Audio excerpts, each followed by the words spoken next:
karateka, and welcome to Ishizue Karate.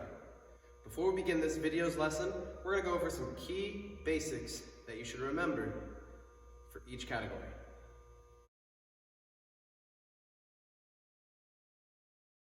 Starting first, we're going to go over some key basics, key things to remember for kata.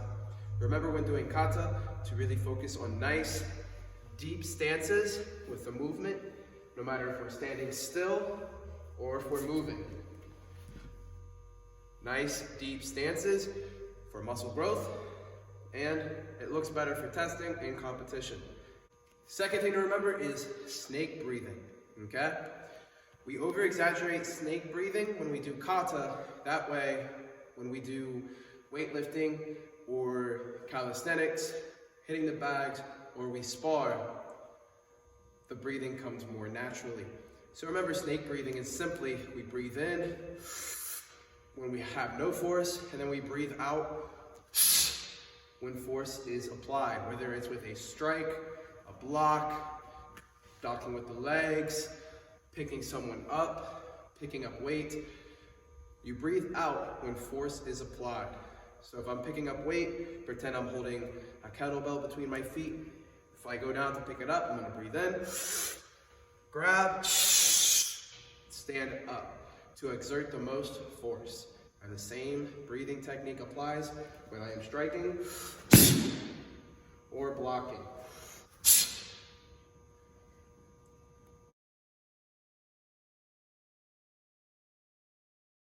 Next, we're going to go over some key things to remember for striking. So, main thing to remember with striking is that when we punch, we're going to strike with the index and middle knuckle, not the ring or pinky knuckle. Reason being, these two knuckles are a lot stronger than these two when we strike. So we are least likely to break our hand when we strike with the index and middle knuckle. Remember, these are the two knuckles on top we strike with. These knuckles down here, closer to your fingernails, are for knocking on doors. These knuckles up here, these two, are for knocking out people. Key thing to remember. Again, now to go along with the knuckles, wrist alignment. When I strike, I don't want my hand to bend or I have a slight bend in my wrist, or else I risk wrist locking myself. It's a bit of a tongue twister. So I need to make sure from knuckle to elbow I have a strong, straight alignment. That way my wrist is protected.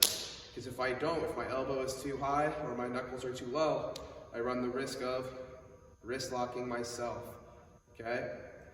So again, index and middle knuckle, knuckle to elbow alignment, nice and strong, all right?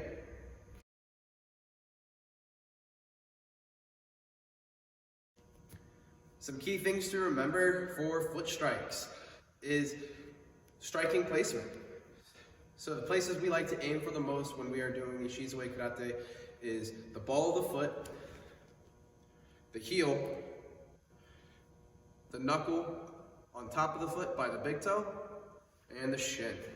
Never want to strike with the ankle, or else we risk injury to the ankle itself. And don't really want to hit with the toes, or because you risk injuring all your toes. So again, ball of the foot, heel, the knuckle by your big toe, and the shin.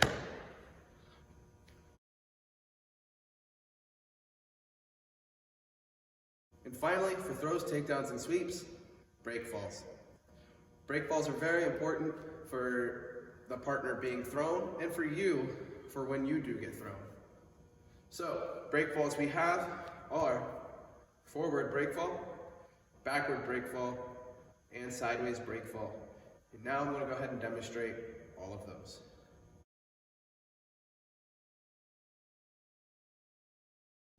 For backward break fall, this is for any throw, takedown, or sweep where I am falling on my back. All right? So this is an exercise that we can do without a partner on the mats. First, I'm going to tuck my chin. Put my tongue in my mouth, keep my lips away from my teeth. That way I don't end up biting anything that I don't want to be bitten. After this, I'm going to cross my arms. The reason why we cross our arms is because we have to get rid of that bad habit of reaching for the ground. If I'm being thrown hard and I reach for the ground behind me, I run risk of breaking my arms, wrist, or shoulder. So we get to the habit of hugging ourselves to protect the arms. All right? Then finally, when I fall, I want to keep that chin tucked to keep my head off of the mat. Understand? So I'm going to get here. Nice little horse stance. Bend my knees, push my butt down, cross my arms, tuck my chin, and fall. Then as I fall, right when I hit the ground with my shoulders, my shoulder blades, I'm going to smack the ground to disperse my energy and stop myself from rolling. All right, so I'm here. Head up. And notice I put my feet up as well. This is to put my feet on my opponent's hips, knees, or feet, or shin.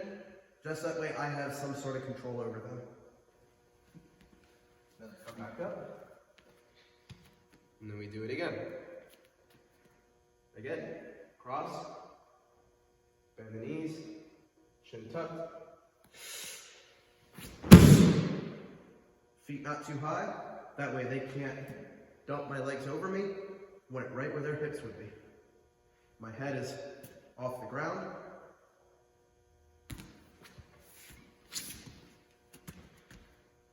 Backward break fall.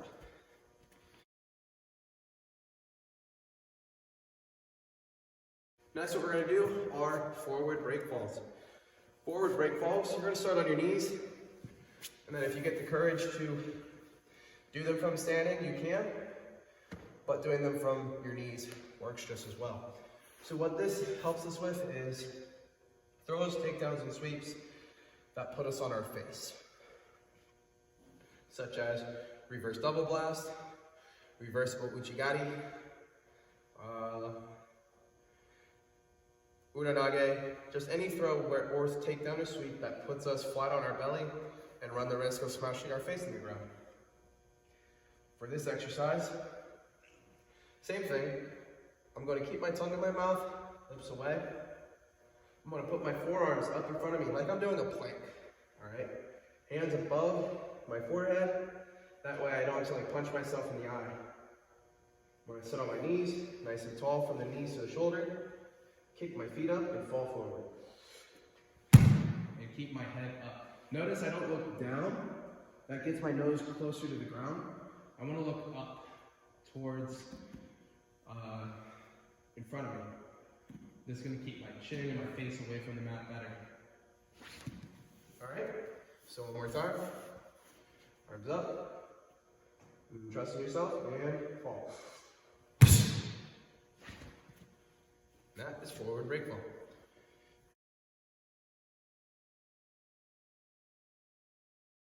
Last one we're going to do is sideways break fall.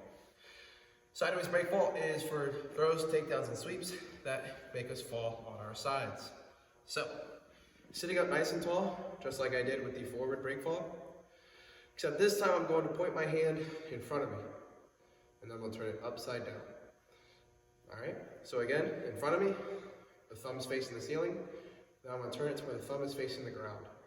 All right? Now, for this, I'm going to try to land on my tricep. That's going to be the part that's in between the elbow and the shoulder. Other hand, you can grab your bicep, you can smack the mat, you can grab your shoulder, whatever you want. Whatever feels more comfortable for you. I like to grab my bicep. Your head is going to lean slightly away from your shoulder to protect it from hitting the ground. And all we're going to do is just like the forward break fall. Instead of falling forward, we're just going to fall on our side. So we're here. And notice my head is still up. Now the other side.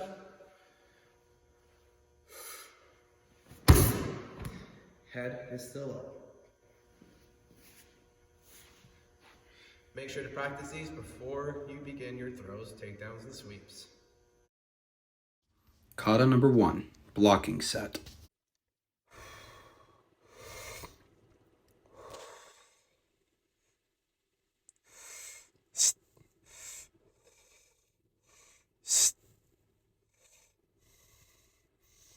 Hey!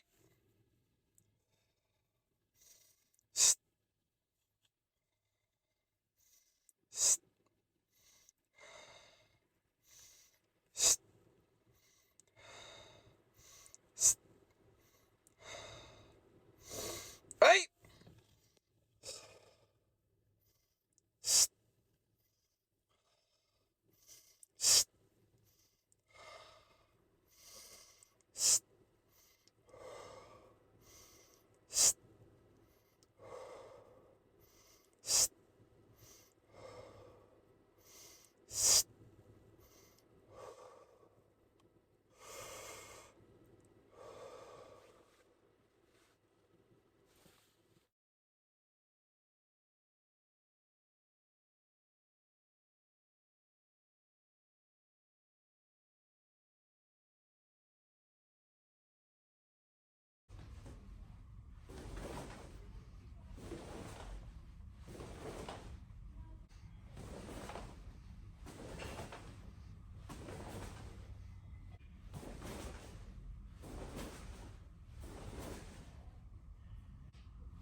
Tap.